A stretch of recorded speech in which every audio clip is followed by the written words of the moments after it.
આપણે મેથ્સનું standard 8 first sem subject maths chapter 1 સમય સંખ્યા. પહેલી વાત તો મને એ કહો, કોઈને આઈડિયા છે અત્યારે 1 થી 7 ધોરણમાં સમય સંખ્યા કોને કહેવાય? સમય સંખ્યા એટલે શું? આપણે ગયા વર્ષે 7મા ધોરણમાં પહેલું ચેપ્ટર આવતું હતું, કયું? પૂર્ણાંક સંખ્યા. ખબર છે ને? પૂર્ણાંક સંખ્યા એટલે આપણે ખબર એક સંખ્યા રેખા દોરતા હતા અને સંખ્યા રેખા પર આ સાઈડ ડાબી બાજુ ઋણ નંબર અને જમણી બાજુ શું કરતા હતા? ધન નંબર લખતા હતા. એને શું કહેવાય? પૂર્ણાંક સંખ્યા. સમય સંખ્યા ચાલુ કરતા પહેલાં હું તમને એનો બેઝિક શીખવું. પહેલાં પ્રાકૃતિક સંખ્યા કોને કહેવાય? આઈડિયા છે ને? પ્રાકૃતિક સંખ્યા 1 2 3 4 જે 1 થી ચાલુ થાય છે તેને શું કહેવાય છે? પ્રાકૃતિક સંખ્યા. પૂર્ણ સંખ્યા, પૂર્ણ સંખ્યા હંમેશા 0 1 2 3 એનાથી ચાલુ થશે. પ્રાકૃતિક સંખ્યા હંમેશા 1 થી, ફરીથી આ કોન્સેપ્ટ મગજમાં રાખજો. પ્રાકૃતિક સંખ્યા હંમેશા 1 થી ચાલુ થાય અને પૂર્ણ સંખ્યા હંમેશા 0 થી ચાલુ થાય. ગયા વર્ષે 7મા ધોરણમાં આપણે અસાઇનમેન્ટમાં એક દાખલો પણ આ આવી ગયો હતો, ખબર છે ને? હવે બીજું પૂર્ણાંક સંખ્યા. પૂર્ણાંક સંખ્યામાં કોનો સમાવેશ થાય? પૂર્ણાંક સંખ્યામાં હંમેશા 3 બાબતનો સમાવેશ થાય. કઈ? ધન પૂર્ણાંક, શૂન્ય અને ઋણ પૂર્ણાંક. ફરીથી પૂર્ણાંક સંખ્યામાં હંમેશા 3 બાબતનો. કયો? ધન પૂર્ણાંક, શૂન્ય અને ઋણ પૂર્ણાંક. ક્લિયર કરીએ. 0 સંખ્યા રેખા પર 1 2 3 4 5 ને આ સાઈડ -1 -2 -3 -4. આ જે સંખ્યા રેખા પર દર્શાવે એને હંમેશા પૂર્ણાંક સંખ્યા કહેવાય. પૂર્ણાંક સંખ્યામાં હંમેશા ધન પૂર્ણાંક, ઋણ પૂર્ણાંક અને ઝીરોનો સમાવેશ થાય છે. આને પૂર્ણાંક સંખ્યા કહેવાય. ફરીથી પ્રાકૃતિક સંખ્યા હંમેશા 1 થી ચાલુ થાય, પૂર્ણ સંખ્યા હંમેશા 0 થી ચાલુ થાય અને પૂર્ણાંક સંખ્યામાં હંમેશા ધન ઋણ બંને પૂર્ણાંક હોય છે. હવે આ વર્ષનું આપણું ચેપ્ટર કયું? સમય સંખ્યા. સમય સંખ્યામાં શું નવું આવે? કોઈકને આઈડિયા હોય તો. આપણે પૂર્ણાંક ભણ્યા, પ્રાકૃતિક ભણ્યા અને પૂર્ણ ભણ્યા, પણ એક નવું પોર્શન આવે. કયું? અપૂર્ણાંક. સાંભળ્યું છે ને નામ ભણવામાં? પૂર્ણાંક ને અપૂર્ણાંક. અપૂર્ણાંક કોને કહેવાય? જે હંમેશા P/Q દર્શાવે. P/Q એટલે શું? 3/4, 1/2. આવી જે સંખ્યા અંશ અને છેદવાળી જે સંખ્યા બતાવે ને, તમને ખબર, ઉપરનાને શું કહેવાય? અંશ, નીચેનાને શું કહેવાય? છેદ. આવી અંશ અને છેદવાળી જે સંખ્યા દર્શાવે ને એને હંમેશા કયું કહેવાય? અપૂર્ણાંક કહેવાય. અને જે સંખ્યા હંમેશા અપૂર્ણાંક એટલે કે અંશ અને છેદ એટલે કે P/Q એટલે કે Pના છેદમાં Q સ્વરૂપે દર્શાવે એ સંખ્યાને હંમેશા સમય સંખ્યા કહે છે. સમય સંખ્યાની વ્યાખ્યા યાદ રાખ. સમય સંખ્યા કોને કહેવાય? જે સંખ્યા હંમેશા અંશ અને છેદ એટલે કે P/Q એટલે કે Pના છેદમાં Qના સ્વરૂપમાં દર્શાવે તે હંમેશા સમય સંખ્યા કહેવાય. સંખ્યા રેખા પર પણ તે સંખ્યા હંમેશા આવી રીતે હોય. જો -1 સમજ પડે છે? સમય સંખ્યા કોને કહેવાય? જે સંખ્યા હંમેશા P/Qમાં દર્શાવે એને સમય સંખ્યા કહેવાય છે. સમજ પડી? આ આપણે આ ફેરીના ચેપ્ટરમાં 8મા ધોરણમાં સમય સંખ્યા આ રીતે ભણવાનું છે. હવે બીજી રીત, સમય સંખ્યાના ગુણધર્મો. હિન્ટ લઈ લઈએ પછી દાખલા ઉપર જોઈએ. સમય સંખ્યાના ગુણધર્મો. તો સમય સંખ્યાના ગુણધર્મો કયા?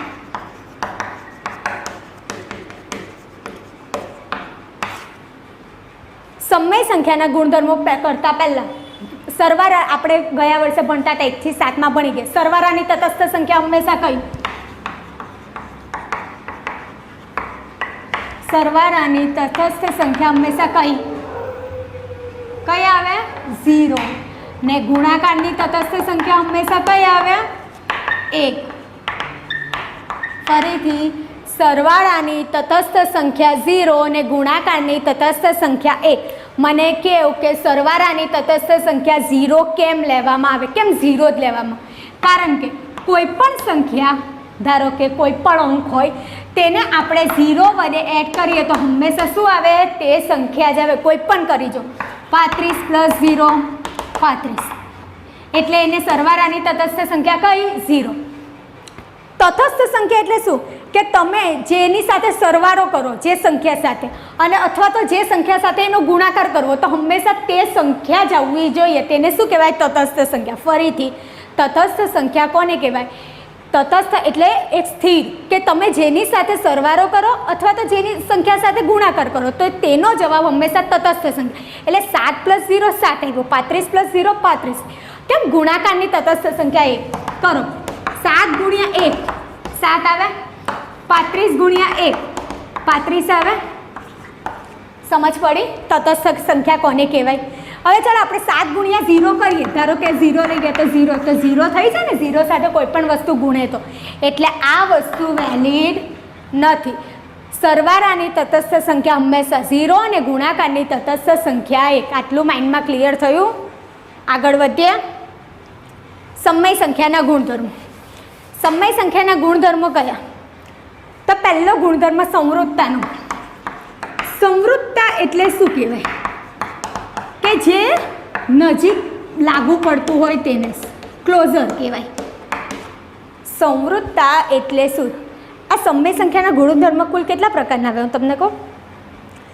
ક્રમનો ગુણધર્મ આવે. ખબર? ક્રમનો ગયા વર્ષે આપણે ક્રમનો ગુણધર્મ કરતા હતા, જૂથનો ગુણધર્મ કરતા હતા ને સંવૃત્તાનો. સંવૃત્તાનો એટલે શું? જે નજીક લાગુ પડે તે. તો આપણે અત્યારે 4 સ્ટેપ ભણ્યા. કઈ આગળ તમને ખબર? પ્રાકૃતિક સંખ્યા, પૂર્ણ સંખ્યા, પૂર્ણાંક સંખ્યા અને ચોથું સમય સંખ્યા. તો પ્રાકૃતિક સંખ્યામાં તો આ નહીં, આપણે ક્યાંથી લેવું પડશે? પૂર્ણ સંખ્યા, પૂર્ણાંક સંખ્યા અને સમય સંખ્યા. તો આપણે અત્યારે પહેલાં ભણેલા બકા તમને યાદ હોય તો પૂર્ણ સંખ્યા હંમેશા ક્યાંથી સ્ટાર્ટ થાય? 0 1 2 3. એટલે એમાં હંમેશા માત્ર ખાલી શું હોય? ધન પૂર્ણાંક જ હોય. ખબર? તો આપણે સંવૃત્તાનો ગુણધર્મ લઈએ તો એક એના સ્વરૂપમાં, પૂર્ણ સંખ્યાના સ્વરૂપમાં લઈએ. ચલો સમજાવું છું, સમજજો. પૂર્ણ સંખ્યાના સ્વરૂપમાં કેવી રીતે? તો પૂર્ણ સંખ્યા કોને કહેવાય? 0 1 2 3 બરાબર. આ બધી પૂર્ણ સંખ્યા. હવે એના આપણે સ્વરૂપમાં લઈએ. ધારો કે સરવાળા, પૂર્ણ સંખ્યા. તો સરવાળામાં આ નિયમ લાગુ પડે છે તો જોઈએ સંવૃત્તાનો, એટલે કે વેલિડ છે તો આપણે લઈએ 0 + 5. તો આનો જવાબ શું આવે? 5 આવે. 0માં આપણે 5 એડ કરીએ તો જવાબ 5. તો આ 5 એ પૂર્ણ સંખ્યામાં જે આવે છે નંબર 0 1 2 3 4 5, આપણે જે ડોટ ડોટ ડોટ કર્યું એટલે સળંગ બધી આવે. તો આ 5 કેમ આમાં આવે છે ને? આવે છે. એટલે આ શું છે? સંવૃત્ત છે, એટલે કે બરાબર છે.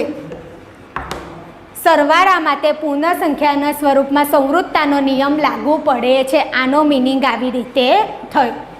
હવે જોઈએ બાદબાકીમાં. પૂર્ણ સંખ્યા પહેલાં આખું ક્લિયર કરી. બાદબાકીના રૂપમાં જોઈએ તો બાદબાકીના રૂપમાં એટલે શું? અહીંયા વચ્ચે સરવાળાના રૂપમાં તો એટલે સરવાળો કર્યો. હવે બાદબાકીના રૂપે તો આપણે તો લેવાની કઈ? પૂર્ણ સંખ્યા 2 - 3 લીધી તો કેટલી આવી? -1 આવી. આ તો આપણે શેમાં જોઈએ છે? 0 1 2 3 ધનમાં જોઈએ છે. આ તો શેમાં ચાલી ગઈ? ઋણમાં ચાલ્યું ગઈ. એટલે આ બરાબર નથી, લાગુ પડતું નથી. પૂર્ણ સંખ્યાના સ્વરૂપમાં સમજાયું? સમજ પડી ને કે નહીં પડી? પડી. ચલો હવે આપણે આગળ થોડુંક ચોપડીમાંથી ભણીએ. આટલું આપણે ભણવાનું છે. ચોપડીમાં કહ્યું તેમ જો સમય સંખ્યા હંમેશા પ્રાકૃતિક સંખ્યા 1 થી 1 2 3 4 એ રીતે છે. પૂર્ણ સંખ્યા હંમેશા 0 થી ચાલુ થાય. પૂર્ણાંક સંખ્યા તો ખબર, ધન સિરીઝ અને ઋણ સિરીઝ આવે તે. ને સમય સંખ્યા હંમેશા કેના સ્વરૂપમાં હોય? P/Q ના સ્વરૂપમાં હોય. હવે આપણે થોડાક દાખલા ઉપર જઈએ. થોડીક માહિતી ખબર પડી ને તો દાખલા ઉપર જઈએ.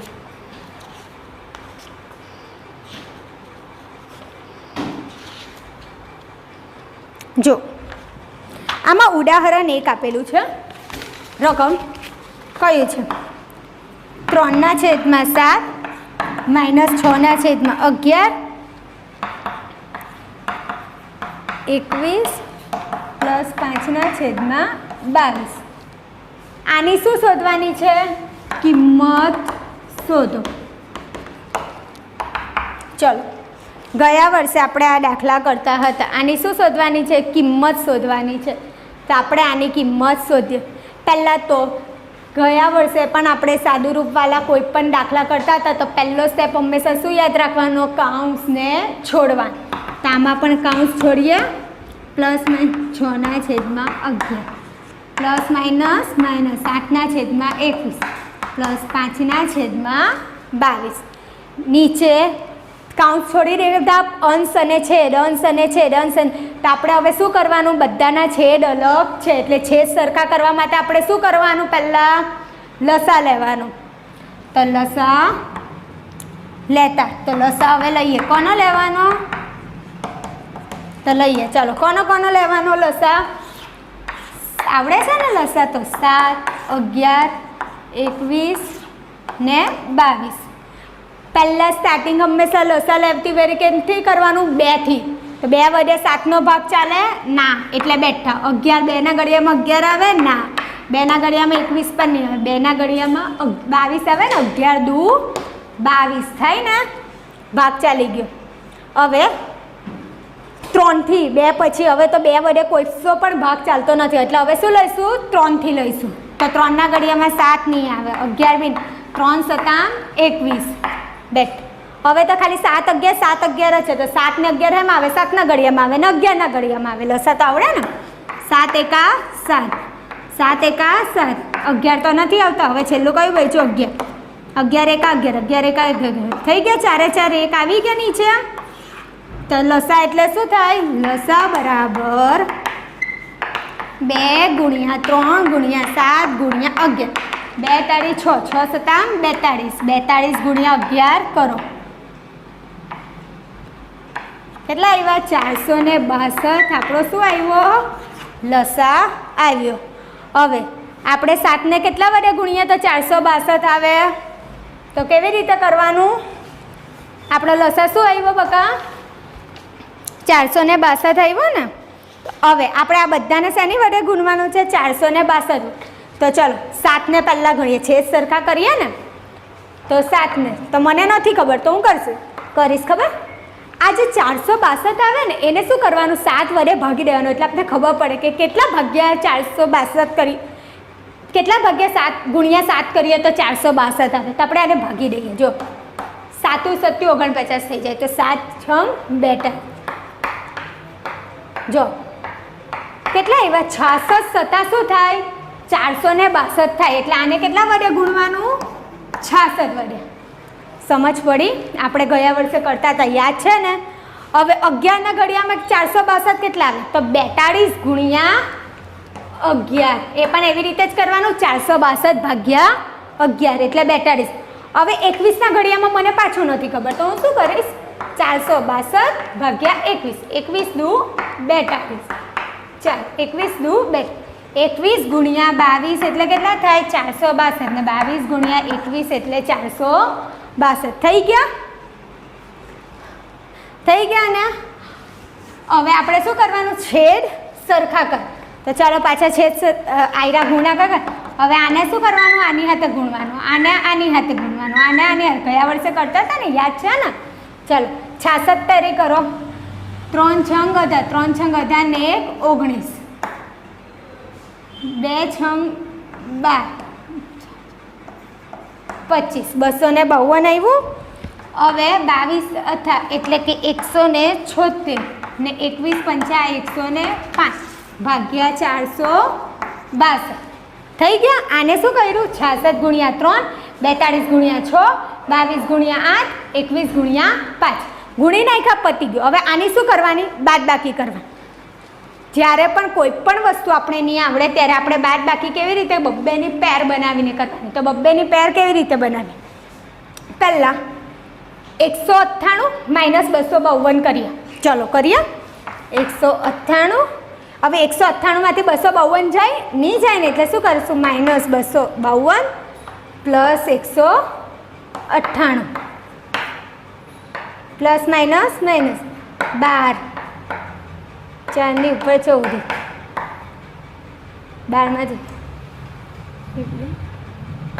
54 આવ્યું 54 કેવા આવશે માઇનસ હવે -176 પ્લસ 105 પ્લસ માઇનસ માઇનસ બરાબર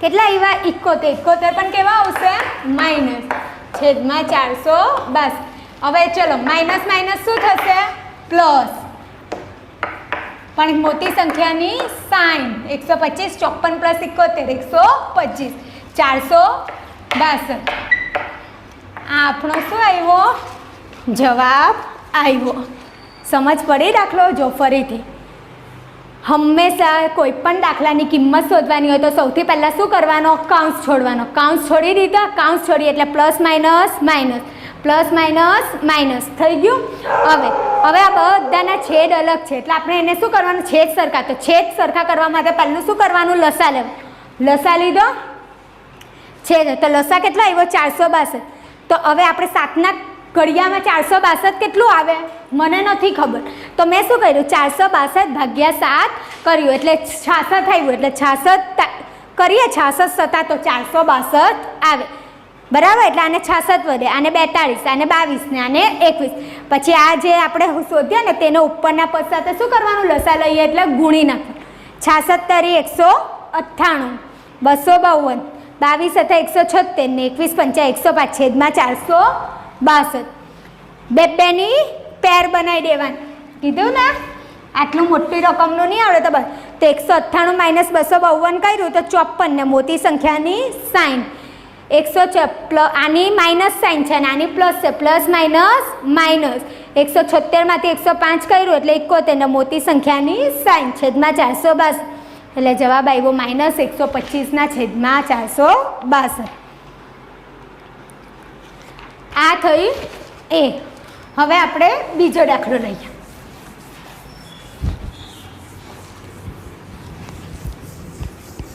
બીજો કયો છે ગુણાકારમાં એમાં પણ આવી રીતે કિંમત શોધવા 4 × 5 3ના છેદમાં 7 × 15ના છેદમાં 16 ગુણ્યા -14ના છેદમાં 9 આની શું શોધવાની છે કિંમત શોધવાની છે કિંમત શોધો તો ચલો આપણે આની કિંમત શોધ્યા બધા ગુણાકાર છે તો હંમેશા એટલું યાદ રાખવાનું કે સરવાળા બાદબાકીમાં છેદ અલગ હોય ને તો એનો લસા લેવો પડે પણ ગુણાકાર બાદબાકીમાં છેદ અલગ હોય તો લસા લેવાનો નહીં ગુણાકાર ભાગાકારમાં શું થાય ઉપર નીચે ઉડે ગુણાકાર ભાગાકારમાં છેદ લેવાનો સરખો કરવાનો નહીં એ ઉડી જાય તો ચાલ આપણે કરીએ જો ફરીથી 4ના છેદમાં 3ના છેદમાં 7 ગુણ્યા 15ના છેદમાં 16 ગુણ્યા -14ના છેદમાં 9 ક્લિયર થઈ ગયું હવે આપણે ઉડે 5 તરી 15 ઉડે 4 ચોક 16 ઉડ્યું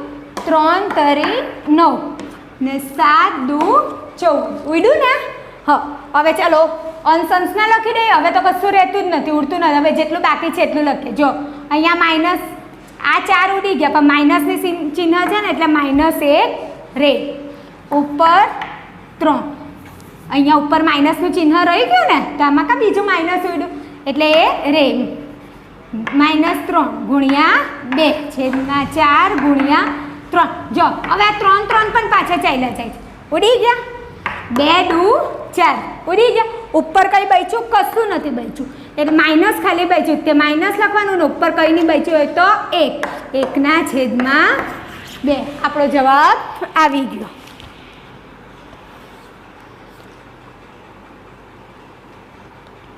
બરાબર કેવી રીતે અહીંયા -1 ને જો અહીંયા -4 ને અહીંયા -14 છે તો આ -2 રહે ને તો માઇનસ શું થઈ ગયા પ્લસ થઈ ગયા માઇનસ પ્લસ તો માઇનસ પ્લસ તો આ થઈ ગયું તો 1/2 આપણો જવાબ આવ્યો ક્લિયર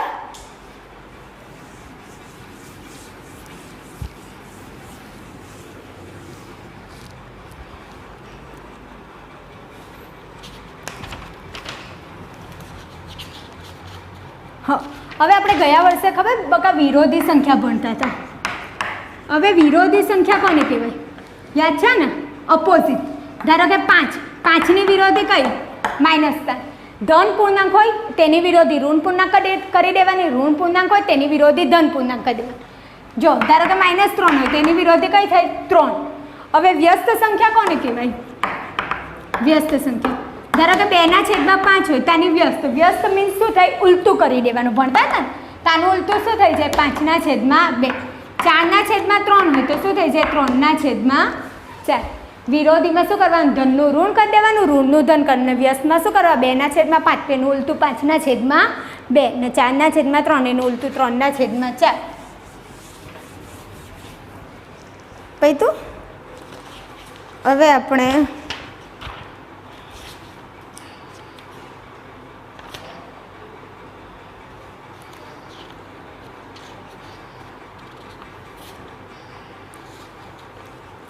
સ્વાધ્યાય એક્સરસાઇઝ 1.1 લઈએ, એમાં દાખલો કરીએ. ચલો એક્સરસાઇઝ 1.1માં પ્રશ્ન 1 છે.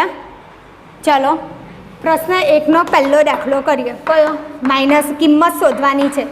-2/3 ગુણ્યા 3/5 પ્લસ 5/2 -3/2 ગુણ્યા 1/6.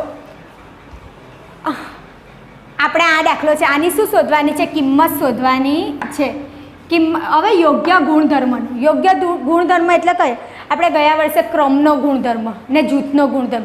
ક્રમ એટલે શું? સરખા હોવા જોઈએ, ઉલટ સૂત્ર. ને જૂથ એટલે શું? આપણે પેર બનાવતા હતા, જૂથ ગ્રુપ પાડતા હતા. હવે આમાં તો કોઈ સંખ્યા એવી મને મેચિંગ દેખાતી નથી. જો ખાલી એકમાં મેચિંગ કઈ દેખાય? 3/5 ને -3. પણ આ એક પ્લસમાં છે ને એક માઇનસમાં છે. આપણે ખાલી કિંમત શોધવાની છે. આપણે આપણી રીતે દાખલો કરીએ. ચલો કઈ રીતે કરવાનું છે? પહેલાં તો ગુણાકારવાળા પદને એક કરી નાખીએ, બરાબર? એટલે ઉડતું ઉડી જાય. પ્લસ 5/2 -3/5 ગુણ્યા 1/6. ક્લિયર? આને એક કરી નાખ્યું એટલે ઉડતું ઉડી જાય. નહીં તો આ માઇનસને અહીંયા બહાર રાખો, આમ પેર કરી નાખો, બરાબર? જો 3 ગયા 3 ગયા, ઉડી ગયું. અહીંયા 3 × 6. હવે કશું નથી ઉડતું. હવે ઉપરનું લખી દો. -2/5 પ્લસ 5/2 -1 થાય. -1/, માઇનસની સંખ્યા 12 12 1/2. ક્લિયર? હવે અહીંયા 5 2 2 વચ્ચે સરવાળો અને બાદબાકી. હમણાં જ કહ્યું હતું સરવાળા અને બાદબાકીમાં છેદ અલગ હોય તો આપણે એને શું કરવાના? સરખા કરવાના. તો એ છેદને સરખા કરવા માટે આપણે શું લેવાનો? લસા લેવાનો. તો લસા લઈએ.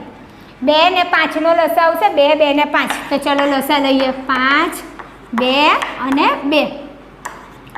2 એકા 2 2 એકા 2 5 એકા 2 થઈ ગયા. લસા કેટલો આવ્યો? લસા 10. બરાબર? લસા 10. ચલો 5ને કેટલા વડે ગુણ્યા તો 10 આવે? 2. 2 ને કેટલા વડે? 5 ને 2 ને 5. હવે આને આની સાથે અત્યારે જ કહી રહેલું ને આગળના દાખલામાં 2 × 4 -4. પાછું 25. 5 એકા 5 છેદમાં લસાના 10. -4 પ્લસ 25માંથી 5 બાદ કર્યા એટલે 20/10. પ્લસ માઇનસ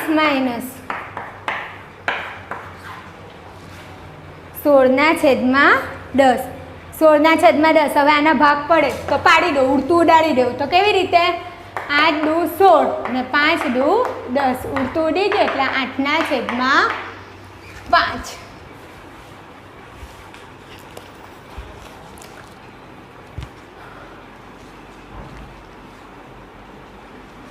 સમજાયું? હવે આપણે બીજો દાખલો કરીએ. સોરી, જો છોકરાઓ અહીંયા 5 × 10 થશે. આપણે મિસ્ટેક કરી. 5 × 10 એટલે અહીંયા કેટલા આવશે? જો આ દાખલામાં એક સ્ટેપ આપણો રહી ગયો. કયો? જો ફરીથી અહીંયા માઇનસ 2/5 પ્લસ 5/2 માઇનસ 1/5 દુ 10. લસા કેટલો આવ્યો? 10 જ આવશે. 5 દુ 10, 2 પંચામ 10, 10 એકા 10. લસા 10 માઇનસ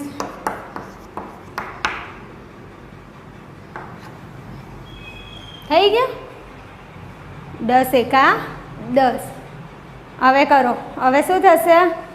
25/10. -24 થશે ને? -4 પ્લસ 24 10. કેટલા થશે? 20/10. 0 ગયા 0. જવાબ કેટલા આવ્યો? 2 આવ્યો. પહેલાંમાં આપણે શું કરેલું? 5 દુ 10 મલ્ટીપ્લાય કરવાનું રહી ગયું હોત. સમજાયું? આ દાખલો છે. પછી જો નીચે પ્રશ્ન 2 જો નીચે આપેલી વિરોધી સંખ્યા લખો. તો વિરોધી સંખ્યા ખબર ને? 2/8ની વિરોધી કઈ થાય? -2/8. આવડે ને?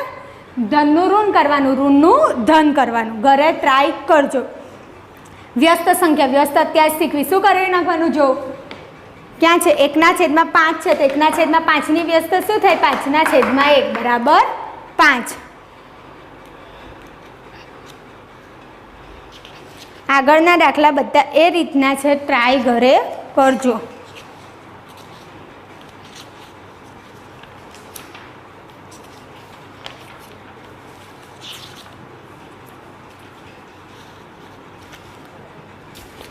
ચલો હવે એક નવું વસ્તુ ગયા વર્ષે આપણે આવતું હતું, કયું તે લઈએ.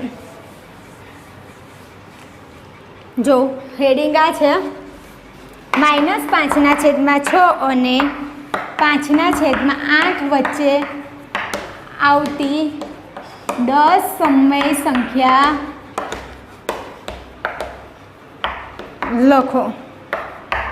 ચાલો -5/6 અને 5/8 આની વચ્ચે આવતી આપણે શું લખવાની? સમય સંખ્યા એટલે શું? આ બેની વચ્ચે જેટલી સમય સંખ્યા પણ કેટલી લખવાની છે? 10. તો સૌથી પહેલાં શું કરવાનું? આવી રીતે લખવાનું.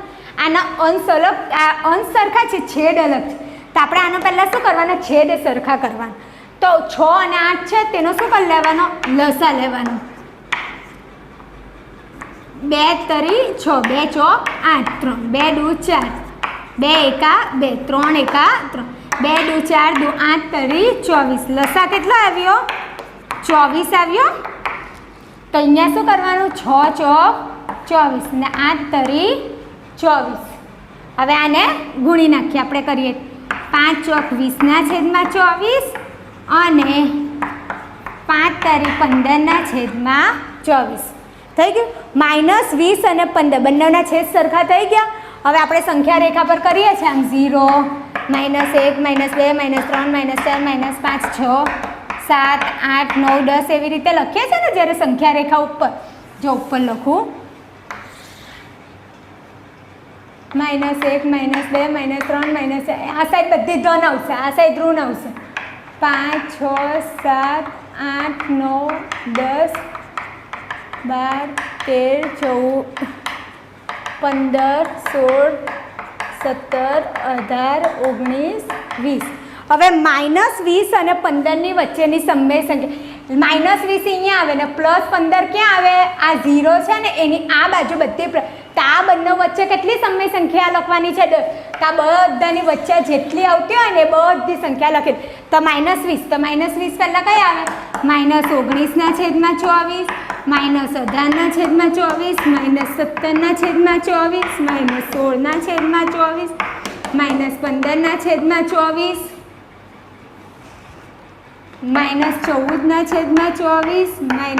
-13/24, -12/24, -11/24, -10/24, -9/24, -8/24, -7/24.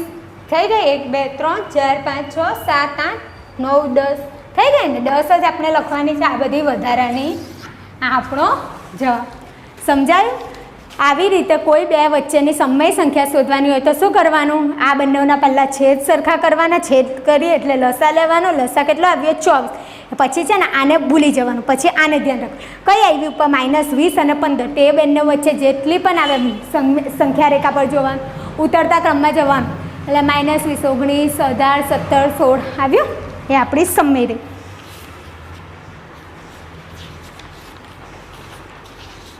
જો સ્વાધ્યાય 1.2 એવો જ દાખલો છે બેઠો.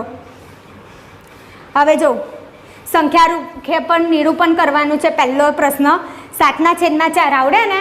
આપણે લખીએ ને સંખ્યા રેખા ધન પૂર્ણાંકમાં બતાવેલી છે એટલે ધન ઉપર બતાવવાનું આવી રીતે. 0 અહીંયા માઇનસ આવે, અહીંયા પ્લસ આવે. 1 2 3 4 5 6.